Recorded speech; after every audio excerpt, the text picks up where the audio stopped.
এই বিশ্ব ভালোবাসা দিবসের সাথে মুসলমানদের কোনো সম্পর্ক নাই। আমার প্রিয় ভাইরা, অশ্লীলতা নানা ভাবে, নানা নামে, নানা মোড়কে ছেলে মেয়ে একে অপরকে জড়ায় ধরতেছে, একে অপরকে চুমু খাচ্ছে প্রকাশ্যে, দিবালোকে, গণমানুষের সামনে।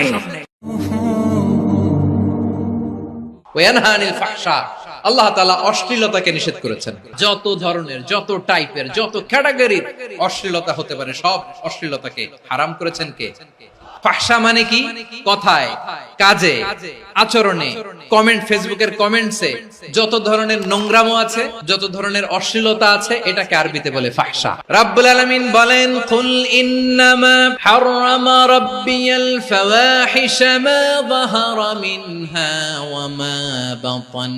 ও নবী, আপনি বলে দেন, আমার রব প্রকাশ্য, অপ্রকাশ্য, স্পষ্ট কিংবা অস্পষ্ট, দৃশ্যমান কিংবা অদৃশ্যমান সব অশ্লীলতাকে হারাম করেছেন। সব ধরনের অশ্লীলতা হারাম। এবার বলেন, আমাদের সমাজে অশ্লীলতা আছে না নাই?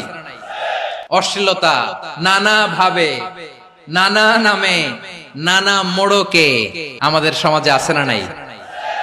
সংস্কৃতির নামে, ফ্যাশনের নামে, বিনোদনের নামে, উপন্যাসের নামে, কনসার্টের নামে অশ্লীলতা আছে না নাই? আপনি দেখেছেন কনসার্ট গুলোর অবস্থা? আমাদের তরুণ তরুণীরা, আমাদের যুবক যুবতীরা, আমাদের জেনজিরা, কি অবস্থা ওইখানে? ছেলে মেয়ে একে অপরকে জড়ায় ধরতেছে, একে অপরকে চুমু খাচ্ছে প্রকাশ্যে, দিবালোকে, গণমানুষের সামনে। রূপালী জগতের নামে অশ্লীলতা আছে না নাই? এই টার্মটা আপনারা জানেন না? রূপালী জগৎ আসলে কি রূপালী জগৎ না অন্ধকার জগৎ? আমার বোনেরা, আপনাদেরকে যে কি বলে তারা বুঝায়, রূপালী জগৎ শুনেই আপনি ভরকে যাবেন না। রূপালী জগতে যে নারী যত বেশি উলঙ্গ, সে নাকি তত বেশি সাহসী। বলে এটা একটা সাহসী নারী, খুব সাহসী পদক্ষেপ তার। যত বেশি শরীর থেকে কাপড় নামাতে পারবে, যত বেশি বস্ত্রহীন হয়ে নিজেকে প্রেজেন্ট করতে পারবে, সে নাকি তত বেশি সাহসী। আমার চট্টলার ভাইয়েরা, শয়তানের প্রথমে এজেন্ডা ছিল বনি আদমকে বস্ত্রহীন করা। সে আদম এবং হাওয়া আলাইহিস সালামকে নিষিদ্ধ গাছের ফল খাইয়ে তাদেরকে বস্ত্রহীন করেছে। এই জামিনেও সে আমাদেরকে বস্ত্রহীন করতে চাইবে। এই রূপালী জগতের নামে তারা এটা করে। আমার প্রিয় বোনেরা, আপনি জানেন না আপনার দাম কত? ওরা আপনাদেরকে বিজ্ঞাপনের সস্তা পণ্য বানাতে চায়। ওরা আপনাদেরকে ওদের ভোগের লিপসার টুলস বানাতে চায়।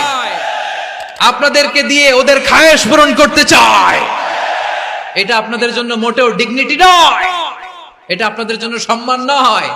আপনার সম্মান শালীনতায়, আপনার সম্মান হেজাবে, আপনার সম্মান ভদ্রতায়, আপনার সম্মান আপনার ডিসেন্ট পোশাকে। পোশাক বলে দেয় এই নারীটা ভদ্র না অভদ্র। পোশাক বলে দেয় এই মেয়েটা কোন ঘরের মেয়ে। আপনি জানেন না? আপনারা সস্তা পণ্য বানায়, ভোগের পণ্য, বিলবোর্ডে আপনাকে উলঙ্গ করে উপস্থাপন করে।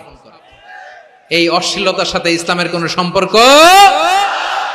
এজন্য আল্লাহ বলেন, আমি অশ্লীলতাকে হারাম করেছি। অশ্লীলতাকে হারাম করার প্রথম কারণ হলো এর মাধ্যমে মানবতাকে অপমানিত করা হয়। কারণ মানুষের সম্মান মানুষের পোশাকে। মানুষ যখন পোশাকহীন হয়ে যায়, বস্ত্রহীন হয়ে যায়, তার সম্মান কমে যায়। ঠিক কিনা? অশ্লীলতাকে হারাম করার প্রথম কারণ হচ্ছে মানুষ মানুষকে অপমান করে। একটা নারী, সে তো সম্মানিত। নারী যে কত সম্মানিত, নারীরা এটা বুঝেই নাই। বিশ্বনবী বলেন, আদ-দুনিয়া কুল্লুহা মাতা ওয়া খায়রু মাতা'আদ দুনিয়া আল মারআতুস সালিহা। আমার বোনেরা, 5টা প্যান্ডেলে আপনারা এলইডিতে আমার আলোচনা শুনছেন, আমি জানি। আপনাদের এই গর্ভ যে কত দামি আপনি জানেন না। আপনার পেট থেকেই আসবে আগামী দিনের সালাহুদ্দিন আল আইয়ুবী। আপনার পেট থেকেই আসবে অনাগত দিনের ইমাম মাহদী আল মুনতাযর। আপনার পেট থেকেই আসবে অনাগত দিনের ফয়সাল, ওয়াসিম, মুগ্ধ, আবু সাইদের মতো বীর যোদ্ধা। আমার প্রিয় বোনেরা, আমার প্রিয় বোনেরা, বিশ্বনবীর কথার ওজন খেয়াল করেন। আদ-দুনিয়া কুল্লুহা মাতা ওয়া খায়রু মাতা'আদ দুনিয়া আল মারআতুস সালিহা। দুনিয়ার সবকিছুই অ্যাসেট, এর মধ্যে সবচেয়ে দামি অ্যাসেট নেককার নারী। আপনার গর্ভ যে কত দামি আপনি জানেন না। নিজের সময়টাকে কাজে লাগান, কোরআন পড়েন, সুন্নাহ পড়েন। আপনার অনেক দায়িত্ব ঘরে। You are the MD of your family. একটা family it's a very big institution. পরিবার একটা অনেক বড় প্রতিষ্ঠান। and you are the MD of your institution, আপনি এই পরিবারের MD, managing director of your family. এখানে আপনার কত দায়িত্ব।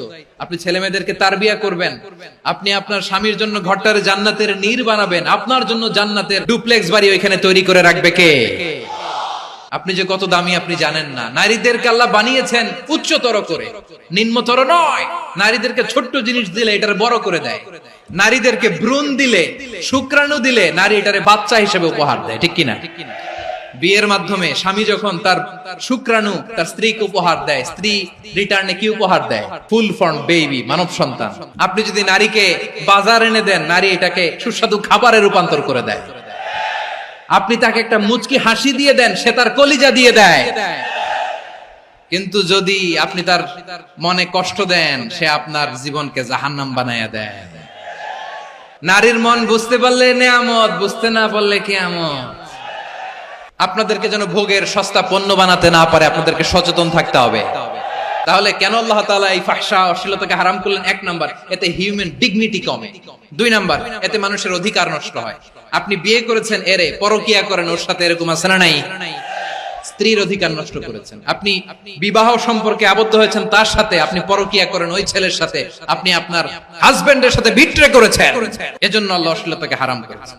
অশ্লীলতাকে হারাম করার আরেকটা কারণ হচ্ছে আল্লাহ তাআলা এই হিউম্যান জেনারেশনকে এটাকে প্রিজার্ভ করতে চায়। হিফজুন নাসল, এটা মাকাসিদুশ শরিয়ার অনেক গুরুত্বপূর্ণ একটা মাকাসিদ, অনেক গুরুত্বপূর্ণ। আপনার নাসল, আপনার জেনারেশনকে সংরক্ষণ করা। এই যে আসতেছে ফেব্রুয়ারি, কত ফেব্রুয়ারি জানো? এটা কি বিশ্ব ভালোবাসা দিবস? হ্যাঁ, কি দিবস? এই বিশ্ব ভালোবাসা দিবসের সাথে মুসলমানদের কোনো সম্পর্ক নাই। আমার প্রিয় ভাইরা, এই যে আপনি অবৈধ সম্পর্কে জড়ালেন, কেন আল্লাহ অশ্লীলতাকে হারাম করেছে দেখেন। বলতেছিলাম যে এটা আপনার নাসল, আপনার জেনারেশন, আপনার লিনিয়েজ, আপনার বংশকে প্রিজার্ভ করা। কে কার বাবা, কে কার মা, বাবা মা জানা, প্রজন্মকে প্রিজার্ভ করা, এটা ইসলাম ওয়াজিব করে দিয়েছে। এই যে অবৈধ সম্পর্কের কারণে, বিশ্ব বেহায়া দিবসের কারণে, এগুলোর আউটকাম, আউটপুট হিসেবে মাঝে মাঝে ঢাকা মেডিকেলের ডাস্টবিনে নবজাতকের বাচ্চার কান্নার আওয়াজ শুনতে পাওয়া যায়। চট্টগ্রাম মেডিকেলের ডাস্টবিনে নবজাতকের কান্না শুনতে পাওয়া যায়। বীর চট্টলার মুসলমানেরা বুঝতে পারলে আওয়াজ করে বলেন, এই যে চট্টগ্রাম মেডিকেলে যে নবজাতকটা পাওয়া গেল, ওর বাবাকে আমাকে বলেন, ওর মাকে, ও কোন ফ্যামিলির সন্তান কেউ জানে? আপনি হিউম্যান ডিগনিটিকে অপমান করেছেন না? আপনি তার ভবিষ্যৎকে অন্ধকার করেছেন না? আপনি তার লিনিয়েজকে প্রশ্নবিদ্ধ করে দিয়েছেন না? এই জন্য আল্লাহ তাআলা অশ্লীলতাকে আমাদের জন্য হারাম করে দিয়েছেন। পড়েন সুবহানাল্লাহ। এই জন্য রব্বুল আলামিন বলেন, কুল ইন্নামা হারামা রাব্বিয়াল ফাওয়াহিশা মা যাহারা মিনহা ওয়া মা বাতান।